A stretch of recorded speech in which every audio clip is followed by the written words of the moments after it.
Hi, fantasy readers. This is Corinne Norton, your fellow bookbinger, and you are listening to the Finding Fantasy Reads podcast, where you can test out a new fantasy story every single week to find your next favorite author. Today's short story is written by my very good author friend, Liz Delton. We have very similar brains and ran our first Kickstarter at the exact same time and launched podcasts within a week of each other. And we didn't even plan that. That's actually sort of how we became friends. Today's story is the prequel for an epic fantasy series she recently redid on Kickstarter, and it's full of complicated family relationships and intense magic. In addition to being my friend, Liz is the newly appointed president of Indie Fantasy Addicts, which is a fantastic fantasy reading community on Facebook that I know I've mentioned before. They have monthly prizes and do a super fun summer reading challenge, and I'm excited to see what Liz does with it. Liz writes and lives in New England with her husband and sons. She's always enjoyed the backstage life of storytelling, so she studied theater management at the University of the Arts in Philly. World building is her favorite part of writing, so she is always dreaming up new fantastic places. She loves drinking tea and traveling, and when she's not writing or reading, you can find her baking in the kitchen, out in the garden, or narrating books on her podcast, Fictional Bookshop. Today's narrator is Paeter Frandsen, host of Christian Geek Central. Stick around to the end or check out today's show notes to see where you can find more from both the author and the narrator, as well as how to enter our giveaway. For now, please enjoy The Fall of Azurite by Liz Delton.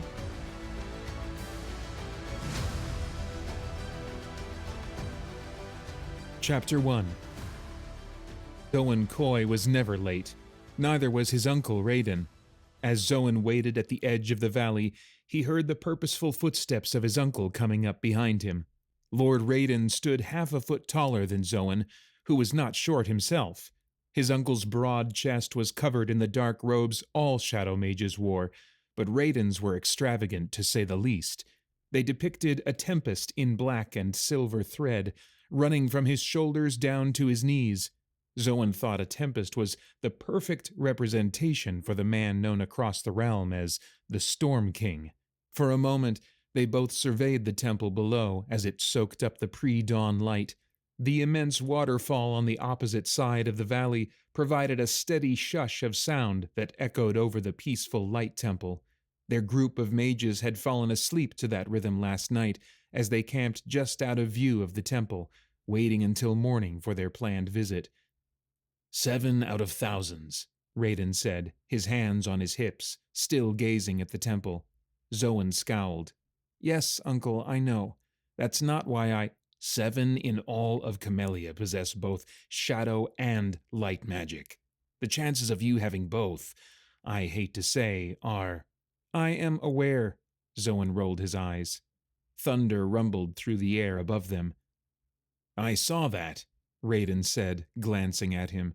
He waved his hand in a small circle, and the electricity in the air around them subsided as he let go of the shadow magic. I just want to study their forms, Zoan insisted, his back rigid. Especially their swordsmanship. I heard they have a light knight who can summon 20 different weapons in the space of a minute. We were due for a visit to Azurite anyway. These light masters get suspicious whenever I don't respond to their invitations, and since they invited me, obviously they want something from the Shadow region. We shall see what kind of bargain we can strike. I do hope they want something important. Lady Asaka thinks too much of herself. Zoan grunted. He didn't really care about the politics between temples, and never had. He just wanted to study swordsmanship. The temple affairs were all Raiden's responsibility. For now, anyway. As much as Zoan wished it were otherwise, his uncle had been grooming Zoan to rule the Shadow region ever since Zoan had started his training at the Spire. A few more minutes passed as they waited for someone to come out and greet them. Zoan's gaze roved over the temple's neatly built white stone buildings, a curious form of architecture he hadn't seen before. One large structure had massive columns out front, and Zoan wondered if it had been built with light magic. Raiden shifted and said, As if I don't have anything better to do. The spire won't run itself. Who will teach the acolytes weather magic all week, eh? Zoan didn't respond, knowing full well that Raiden had assigned another skilled weather mage to teach the acolytes. He knew it was best to let Raiden complain and get it over with, and Zoan didn't want to ruin his chances of getting to stay at Azurite to study, just for making his uncle angry. Raiden let out an impatient breath, but it didn't seem to be directed at Zoan. His uncle was staring down at the gates of Azurite, which were still shut. "You sent the message when I asked you, correct?" Raiden asked. "Of course," Zoan replied quietly. Sending messages on the wind was one of his specialties, and Zoan had no doubt the sealed letter had reached its destination. The Light Masters were to come out and greet them once the delegation had arrived, formally welcoming them inside. The receiving party was late.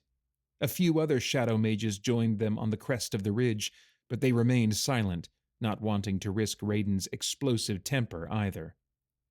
The tardiness of the Light Masters was growing into more and more of an insult as the sun rose higher in the sky, and still not a single person exited the temple to greet them. Zoan stood his ground beside his uncle, who was being much more patient than anticipated. Zoan half expected Raiden to summon a cloudburst or tornado to draw the attention of the Light Temple. He had done so once in Doragon when the village leader offended him. As each minute wore on, Zoan's fingers clenched tighter and tighter around his sword hilt. He kept glancing at his uncle out of the corner of his eye, waiting for the outburst. What are they playing at? Surely they know what a grave insult this is to Raiden. They wouldn't offend him like this on purpose, would they? Finally, after an hour of waiting, dread growing into a painful ache in Zoan's middle the entire time, Raiden snapped. "Zoan, go see what's taking so long," he boomed. A deep rumble above accompanied the words, and Zoan saw sparks of lightning dance around Raiden's clenched fists. Attempting to calm his racing heartbeat, Zoan started forward, trying to look like the dignified representative of Shadow he was supposed to be. "Wait," Raiden commanded, and Zoan turned. His uncle pointed at the katana at Zoan's hip. Zoan groaned. They had discussed Azurite's wishes that they enter unarmed, a foolish rule when the mages could do nearly anything with magic, but he dutifully removed it and handed it to one of the acolytes waiting beside them. Feeling as though he were missing a limb and not merely a weapon, he picked his way down the lush green crest of the valley toward the stone temple, secretly glad his uncle had sent him. Who knew what kind of reaction Raiden would have if he went inside himself?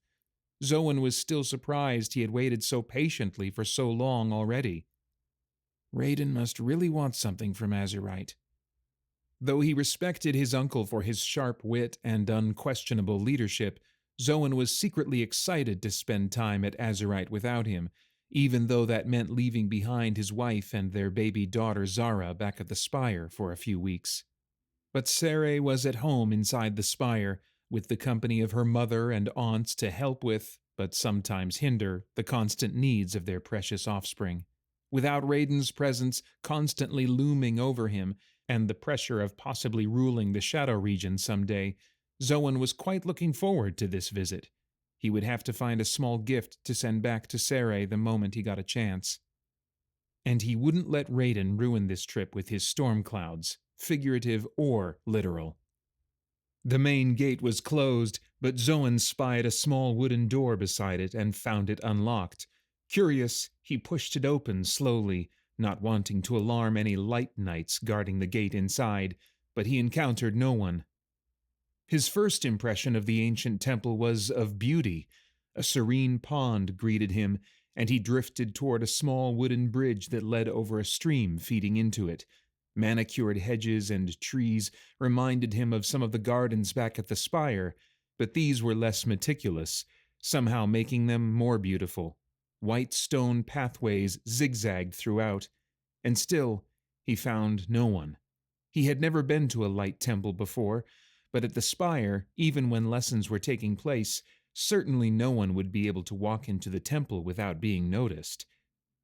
With a sharp inhalation and a jolt down his spine, he pulled shadow magic from his surroundings, holding it in his core in case he needed to use it.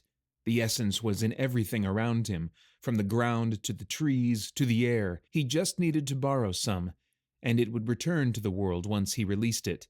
He gathered up as much as he could hold. Something seemed wrong. Where was everyone? As he wandered through the garden paths, he spotted the grand white stone building he had seen from the ridge.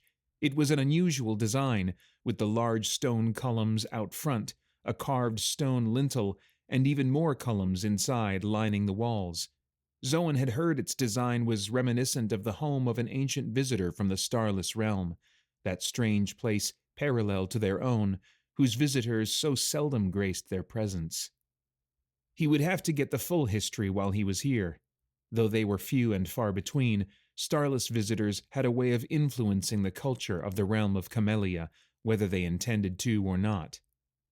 Just as he was heading toward the pristine white stone steps, he heard shouts inside. The shadow magic in his core stirred as he brought some to his hands, ready to release should he need to. He vaulted up the steps 2 at a time.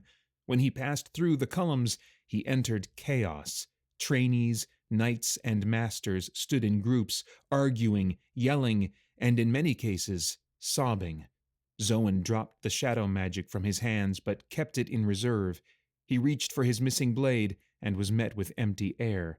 A bright flash of white drew his attention to the opposite end of the building as a knight summoned a large sword made of light magic. The opposite of shadow magic in every way, light magic was solid where shadow was not, and could be forged into whatever the user wished. Momentarily blinded by the flash, Zoan blinked, wondering if what he saw at the end of the room was really there. On the pristine marble floor lay a body. The bare feet faced Zoan, but he could see her blank face staring up at the ceiling. His jaw dropped open in shock. The group of masters surrounding the body finally noticed Zoan. One of them broke away from the others and advanced toward him, quickly exchanging his mask of grief for anger. "What is the meaning of this?" the man demanded. Zoan cocked his head. "What? How would I know? I just got here." A commotion behind Zoan caused everyone to turn and look at the entrance. There stood Raiden, his chin jutting out arrogantly as he placed his hands on his hips. The rest of the shadow delegation came in behind him. His uncle had never been a patient man. He must have come down the ridge right after Zoan. He was obviously still offended about not being received properly at the gate. Zoan saw the moment when Raiden noticed the body and watched his uncle frown. Flashes of white all around the temple resulted in a dozen weapons now pointing at the shadow mages, Zoan included. "Murderer!" someone called. "How could you? Get out of here!" Zoan raised his hands, waiting for someone to do something, for someone to say something that made sense. They were pointing at Raiden, but his uncle just stood there. How could they possibly think he murdered this woman when the mages had been camped together all night? And why would he? Sure, Raiden had said he wanted to gain a foothold over the Light Temple, but that was all about trade and resources or something, wasn't it?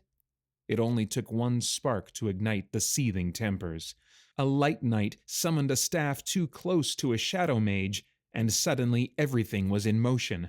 Bursts of shadow wind flew in every direction, and the flash of weapons winking into existence lit up the room.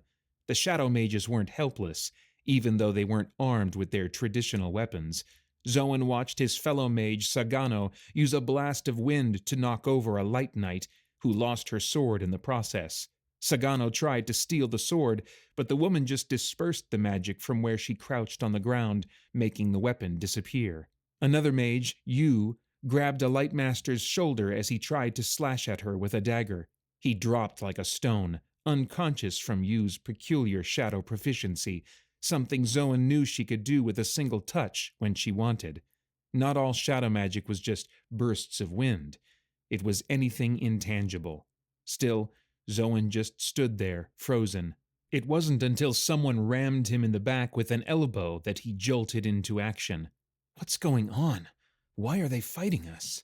Coming to his senses, he tried to fight his way toward where he had last seen Raiden. His duty was to his uncle, no matter what. He shoved aside knights and squires, wishing again for his sword. Zoan slashed away an oncoming dagger, then ducked under the arm of its owner, having spotted his uncle. Finally, with his back to Raiden, he tried to gather his thoughts. He didn't want to hurt anyone, so he used his shadow magic to bind a few light knights, sending the invisible bonds to their hands or feet. If they were strong enough, they could break the bonds, but a temporary armistice might be enough to stop the fight. But even those he managed to bind still tried to fight on, blinded by grief and rage. Several other mages had positioned themselves around Raiden, who was perfectly capable of defending himself. It was more to keep Raiden from tapping into his powers and unleashing them on these people. The Storm King seemed just as shocked as Zoan felt, and thankfully kept his powers in check, waiting for the tempest of emotions to die down. But the Light Knights and Masters did not relent. They pushed against the ring of mages surrounding Raiden, summoning weapon after weapon, pulling light magic from their surroundings and forming it into each deadly weapon of their choosing. When an arrow made from light sailed straight for Zoan, he batted it away without a second thought with a wave of shadow wind. "Enough!" he called. "Stop this madness!" With a burst of energy, he withdrew all the shadow magic he had gathered into his core and let it out in a gust of wind that scoured the room, halting nearly all of the fighting. Silence descended, save for a few scuffles by the entrance. Everyone was looking at him. "Oh, right," he thought, lowering his hands. Half hoping Raiden would speak up, Zoan drew a deep breath, but then decided it was probably best if his uncle remained silent, if these people thought him guilty of murder. Zoan cleared his throat. "Come on," he implored. "What exactly is going on here? Why are you fighting us?" Several shouts rang out, but their insults or explanations couldn't be deciphered after they were caught up in the echo chamber of the ceiling. Then one man emerged from the crowd, the same who had labeled Raiden a murderer at the start of this catastrophe. He looked a little worse for wear. A trickle of blood ran from one side of his mouth, and his gold-brown hair was singed at one temple. The rank smell of burnt hair drifted toward Zoan's nose. "Lady Asaka is dead," the man said. "You killed her." He glanced at the woman on the floor and pointed at Raiden. Zoan stiffened, recognizing the name of the temple's leader, though he had never seen her face before. Finally, Raiden spoke. "What proof do you have, Maito?" The man called Maito bristled. "Proof? Proof? What more do we need? She was found here, no sign of death upon her, none other than suffocation by shadow magic." Zoan glanced down at the woman in question. Miraculously, she had remained untouched during the skirmish. Zoan shifted his shoulders uncomfortably, having used the invisible binding magic on several people in this very room during the fight. The very same invisible magic Maito claimed was the cause of this woman's death. But his uncle couldn't have killed her. He couldn't have. Raiden was hot-headed, to be sure, but Zoan had grown up at his side all his life. He had helped raise Zoan when he discovered he had shadow magic and moved to the Spire. Raiden had even held Zoan's daughter when she was born. It couldn't be true. He wasn't a killer. "Suffocation?" Raiden said a little bluntly. Zoan cringed. "What evidence do you have of that? I am not without sympathy for her loss, but—" "We do have evidence," Maito said, his voice rising in pitch. He reached into his pocket and withdrew something small. "Will you deny that this is yours?" Maito threw the small silver object at Raiden. Zoan turned, facing the two of them. The object bounced off Raiden's chest and fell to the floor. Zoan recognized his uncle's ring spinning on the white marble. Zoan dared not look at his uncle next, though he somehow knew that on Raiden's right hand his finger would be bare. He knew that ring well. It was the ring given to Raiden by the Emperor when he took over the leadership of the Spire, with a lotus flower made from sapphires. Raiden never took it off, ever. How in the world did it get here? Zoan's fists bunched. He thought he might be sick. He couldn't speak, couldn't find any words that could make this situation better. "No, It wasn't true. He tried to rack his brain, wondering the last time he noticed it on his uncle's hand, but came up with nothing. I will not deny that it is mine, Raiden said calmly, holding out his hands palm down. But I would also have it known that this ring was taken from me last evening as we camped outside of your temple. Whispers echoed around the room in doubt. Zoan's brow furrowed. How could anyone have infiltrated their camp when it was protected by some of the most powerful shadow mages in the realm? Wouldn't Raiden have noticed someone taking a ring from his very finger? And why hadn't he mentioned it to Zoan this morning? An aching dread began to fill his stomach. No, this cannot be. Someone must be trying to frame Raiden. That's it. There was no other way his ring could have been here at the scene of a murder. It must have been stolen. The whispers grew louder, and a few light knights nearby shifted on their feet. Zoan mirrored their movements and turned ever so slightly toward his uncle. Maito was shaking his head. Tears still clung to his eyelashes, and he glanced down at Lady Asaka, then back at Raiden. Liar! He spat. If I wanted to kill her, why would I need to sneak in at night to do so? Raiden said, and Zoan winced, knowing full well that Raiden meant that as a serious rebuttal. Maito charged straight for Raiden, and a small light dagger appeared in his hand. Zoan didn't think twice. He lunged to the right and caught Maito by the shoulder. It was instinct. With one breath out, he summoned a column of flame into his other hand, forming it into a sleek blade. Though he couldn't summon a physical weapon like the Light Master, he could use fire. It was the common element between light and shadow, visible yet invisible, tangible yet intangible, always deadly. With his right hand braced on Maito's shoulder, Zoan automatically brought the fiery blade toward their attacker's middle. Maito fell to the ground. Zoan's fiery dagger crackled with rage. Chaos broke loose in the hall.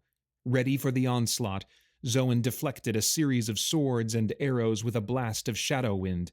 Throwing shadow binds into the group of assailants at random, Zoan grabbed his uncle and they raced for the exit, the other shadows dutifully covering them. Zoan could barely think. He watched his feet racing down the steps as if they belonged to someone else. Was that blood on his hands? He banished the fiery blade in the next moment, but his hands were still gruesomely red. In the confusion, he lost track of his uncle, but as he crossed the small wooden bridge, he thought he saw Raiden's elaborate robes wink out of sight through the main door. A sharp whistle by his ear told him a light archer had followed them, so Zoan ducked behind a marble fountain. Another arrow ricocheted off the statue of a fawn, taking a chunk off its tail. Zoan cursed, clutching the side of the fountain as he tried to steal a glance at his attacker. Several of his fellow mages were still fleeing the temple grounds, harried by light knights. A young mage tripped on a rock that flashed bright and white into existence. He fell to the ground, landing hard on the path. A knight advanced on him, banishing the hazardous rock, and next using light to summon a dagger which he brought to the mage's throat. Zoan's eyes grew wide. "Asa!" he cried, forgetting the archer and making to rise from behind the fountain. An arrow whistled toward him, and Zoan issued a strong blast of wind, flinging the arrow aside and momentarily knocking the archer off balance. Zoan lunged forward, unsure what he was going to do, but knowing he couldn't watch this knight murder his fellow mage. Having spent all of his stored shadow on knocking the archer aside, Zoan gathered his thoughts and pulled more shadow magic from his surroundings. As he did so, he felt a sudden, enormous drop in the shadow magic all around them. Asa looked up at Zoan, feeling it too, his eyes wide in concern. "What was that?" Zoan muttered. Even the light knights had paused. The one with the dagger to Asa's throat glanced around, and for a moment Zoan was confused as to why the knight would notice a change in the shadow essence around them. Then he understood. The constant thrum of noise produced by the waterfall above Azurite had changed. The entire valley could feel the difference. The pitch was different. A horrid turmoil gripped Zoan's insides as he lifted his gaze. All attacks suspended in the garden. The waterfall was moving. Where it had normally flowed off the edge of a high cliff on a ridge over the temple, there now only dripped water. The deluge instead was being rerouted directly toward Azurite. Zoen's mouth opened in horror. All he could think was, who could possibly control that much water? And then he realized he knew perfectly well. His uncle wasn't called the Storm King for nothing. But he had no time to consider the why of the matter, because water was now rushing down the ridge and into the temple grounds at a deadly rate. Asa scrambled to his feet, actually grabbing onto his attacker to help rise. The Light Knight merely gaped at the moving waterfall and let Asa go, stumbling toward the gate. Zoen shook his head as panic began to creep into his mind. He glanced around, blinking slowly. The gate was perhaps 20 paces away. The falls were gushing in over the eastern wall of the temple, crashing in waves over the buildings there. They flooded in through the wooden doors and windows, and soon toppled even some of the stone bricks in the wall. Screams rose amid the waters, and Zoen realized people were still inside many of these buildings. A cold shock in his feet made him look down. A trickle of water had reached where he stood, but it wouldn't be a trickle for long. The falls were now inside the temple, and the rapids were coming this way. Zoen glanced over at the Light Knight who had pinned Asa, and they made eye contact. A woman screamed nearby, the sound barely audible over the gushing waters. The knight hastened away, summoning a long rope coiled over one arm. Against his own better judgment, Zoen followed the knight to the nearest building. The water was growing higher.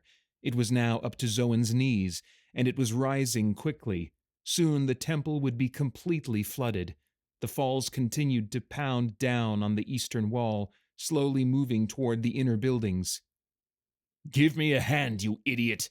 the knight shouted, drawing Zoen's attention back to the building. The knight was struggling in the current to get to the door of a long building, which was still shut. Shouts and bangs were coming from inside. "The door is stuck," the knight told him, fighting the current with his arm outstretched, the end of a rope in his hands. "The novices are still in there." Zoen yanked on the shadow energy he had gathered and sent it into the water around them, taking a deep breath to quell the current beside the door. He wasn't very skilled in water or weather magic like his uncle, but he wasn't completely useless. The knight surged forward, yanking on the doorknob to no avail. Finally, he managed to tie the rope around the doorknob, and together he and Zoen heaved. The door wouldn't move. The banging from inside grew more frantic as the water rose all around them, now at Zoen's middle. He and the knight pulled fruitlessly on the rope until Zoen had an idea. He released the current and let it take them. The force of the water jerked them away from the door. They both held on to the rope and ripped the door from its hinges. A group of wide-eyed novices tumbled out, sloshing through the water and heading for the gate without a glance backward. Zoen turned to watch one boy steady himself on the knight when something rammed into Zoen from behind. Blinding pain shot through his back, and he slipped into the water just in time to see a wooden chair float by. Splashing his way back to a stand, he righted himself and tried to get his bearings. The water was almost to his chest now. "Time to go, I think." He waded through the flood toward the gate, where the knight and the last of the novices were heading. But then movement over by the eastern wall caught his eye. A woman carried a toddler above the water, wading through the flood with the child held tight to her chest. The child flailed their arms and legs, twisting about, clearly disliking being held so. The woman struggled to stay upright as she waded through the water, too close to the waterfall for safety. One side of her head was marred with blood. Thinking of his Sere and Zara, he sloshed through the water toward them.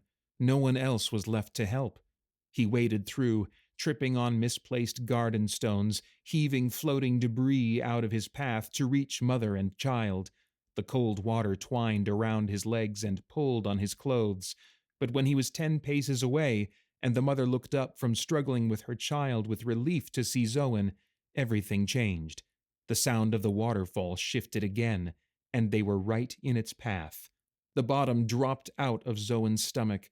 The deadly waters began to drift toward the woman, and Zoan stopped moving forward, stricken. He couldn't stop the waterfall from moving. Spirits knew how much shadow magic that would take. He certainly didn't have that kind of power. My uncle does. How could he have done this? The sudden realization that it must have been his uncle, and actually thinking that for the first time, struck Zoan like another blow to the back. And if he was willing to move the waterfall and possibly kill anyone left inside the temple, then could he really have killed the lady too? He knew the mages were still inside too. He knew I was inside. He shook his head, flinging droplets of water into the sea around him. He flung away the surge of guilt and dread in order to focus. He took a clean breath in and yanked as much shadow magic from his surroundings as he could. His head whirring with the heady power of so much magic inside him, he watched with increasing horror as the water moved closer to mother and child. The woman was struggling to stay upright, to keep her child above the water.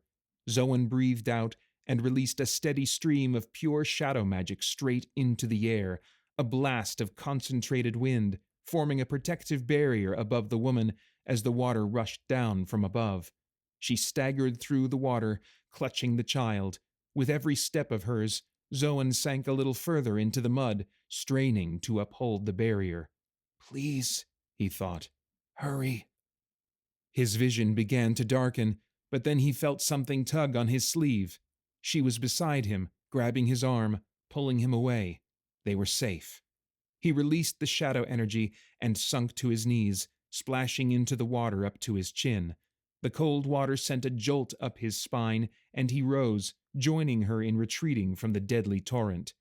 They exited through the doorway beside the gate in silence, the door long since ripped off its hinges. The woman headed for the group of knights and masters gathering on the edge of the valley, but Zoan eyed the crowd uneasily. Instead, he veered to the right, toward the woods where they had camped last night. He craned around to look back at the flooded temple as he walked. How could Raiden have done this? The waterfall was back in its original position, but the damage had been done. Entire walls and buildings had been destroyed by the force of the waters. Clothes, food, and other debris floated in the wreckage. Without warning, he walked into something. A wooden staff collided with his middle just as he reached the trees. The woman holding it stepped out from behind a tree, tall and lithe, with her long hair tied in a tail at the nape of her neck. She wore cream-colored robes like most of the other Azurites, with a silver belt buckle depicting flowers or vines or something. The robes were soaking wet from the waist down, but somehow she looked less bedraggled than Zoan felt. "Stop right there, you fiend," she said. With her other hand, she summoned a ball of flame. Zoan didn't need to be told twice. He held up both hands. I don't want to hear it," she cut across him. Zoan didn't bother to argue. He didn't even know what he had been about to say. What was he exactly? Tired, surely, confused entirely, but above all, devastated. He shook his head. It was all too much. He had been looking forward to studying at Azurite, and now everything was destroyed, including whatever tenuous relationship the two regions had. The woman smacked him in the side with her staff. "Where is the Storm King?" she demanded. "Why aren't you with him? I want you to take me to him, right now, so I can rip him limb from limb." Zoan closed his eyes briefly. "I can't. I don't even—" "Liar! You're both liars, cut from the same cloth. I saw how you defended him back at the temple. He killed Lady Asaka, destroyed Azurite, and who knows how many inside to cover it up. I suppose ruling the Shadow region wasn't enough for him? He had to come here and take down our temple too?" The ball of flame in her hand flickered and grew. "He didn't," Zoan began, then cleared his throat, Raiden's words earlier echoing in his head. "He didn't come here to destroy anything or anyone. I don't know what happened, truly." The woman narrowed her eyes at him. "Don't you? You saw what happened. No one else in Camellia has that kind of power. He destroyed Azurite." He shook his head. Please, just let me pass. I need to find my uncle. I need to figure out what happened." "Figure out what happened?" she scoffed. "I think you know exactly what happened." She smacked him with the staff, then withdrew it. The ball of flame and staff disappeared. Then, suddenly, she held an enormous sword in both hands, summoned in a flash of bright white. Zoan stumbled back a step. "Please," he said, still holding up both hands. "I just want to—" The woman lunged forward, her expression hard. The sword came down in an arc toward him, the sharp tip slicing through the air and coming inches from his shoulder after he leaped backward. "Please, stop," Zoan said, though he hastily siphoned as much shadow energy as he could. He cursed himself for leaving his sword back at their campsite. He would never go anywhere unarmed again. It must be so easy for these light knights to be able to summon a weapon whenever they wanted. But he couldn't bring himself to summon the fiery dagger after what he did inside Azurite. Protecting his uncle, who, if Zoan cared to accept the mounting evidence, was guilty. Then what did that make him? In the briefest moment that these thoughts passed through his mind, the woman's sword completed its arc and again stood poised in her hands. "I'll ask you again, where is the Storm King?" She swung again, her aim fierce. Zoan flung himself backward, using a hint of shadow wind to get him to a safe distance. The woman let out a guttural cry as she ran toward him, sword raised. Zoan leaped to the side and rolled to escape from his attacker.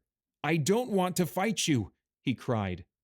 "That's too bad," she said, towering over him, "because I really want to fight you." The heartbreak on her face was stark as she glanced toward the destroyed temple. Her red-rimmed eyes flicked back toward Zoan, still crouched near the ground. Zoan's thoughts raced back to the woman and child he had saved back at the temple before they were nearly murdered in front of his very eyes. Then he did something he never thought he would do. He let go of all the shadow magic he held. The woman couldn't know, couldn't see or feel shadow magic like he could, but he stood up, his hands palm out, shaking. "Listen, please. I have no idea where Raiden is, and I won't stand for what he did. Killing the lady, destroying the temple. I couldn't stand going back to my place at the spire after that." She eyed him suspiciously, but let him stand. "Whatever that means to you, well, I don't care. But I'm not my uncle, and I don't agree with what he did." "Will you forsake the Shadow Region?" He blinked at her. Thoughts of the spire, his home, raced through his mind, of his wife and his baby Zara, their messy quarters, littered with baby clothes and toys they didn't need, the study where he and Sarai would curl up with books when they had a spare minute or two, and the hours and years he had spent in the temple honing his craft. He opened his mouth but didn't know what to say. "Of course he doesn't mean that," a new voice said. A small group of knights had entered the woods, watching the scene. "Nari, just be done with him and let's go," another knight said, his face plastered with mud and perhaps blood. Nari continued to point her sword at Zoan's throat. "Well?" The blood on his hands, the lady dead on the floor, and the countless others in the watery temple. All for what? More power in the realm? The woman and child, nearly drowned. Raiden had to have known so many people were inside the temple. He might as well have tried to murder that woman and child with his bare hands, along with however many casualties that hadn't been prevented. How could Raiden have done this? Zoan had trusted his uncle, and now? Now the thought of his uncle made him want to be sick. There was no way he could return to the spire and pretend life was normal. "I will denounce Raiden." The woman Nari narrowed her eyes at him. Zoan closed his eyes and bowed his head, his thoughts and his heart rate racing. "Raiden must answer for his actions," Nari said, and Zoan opened his eyes to see her turning slightly away from him, lowering her sword. "He must be stopped." He nodded, frowning. "I'll need to get my family from the spire, but I will join you. I can no longer call the Storm King my uncle after what he did." "Very well." Nari summoned a scabbard for her sword and attached it to the silver sash around her waist. "We are heading to Gecko G." She took a shaky breath. "The last light temple now. You will come with us and help take him down, even if we have to fight the entire Shadow region." "He will answer for this, and anyone who supports him," Zoan agreed.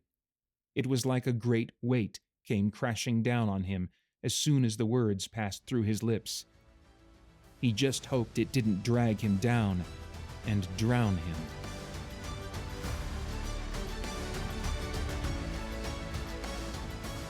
I hope you enjoyed listening to The Fall of Azurite by Liz Delton, narrated by Paeter Frandsen of Christian Geek Central.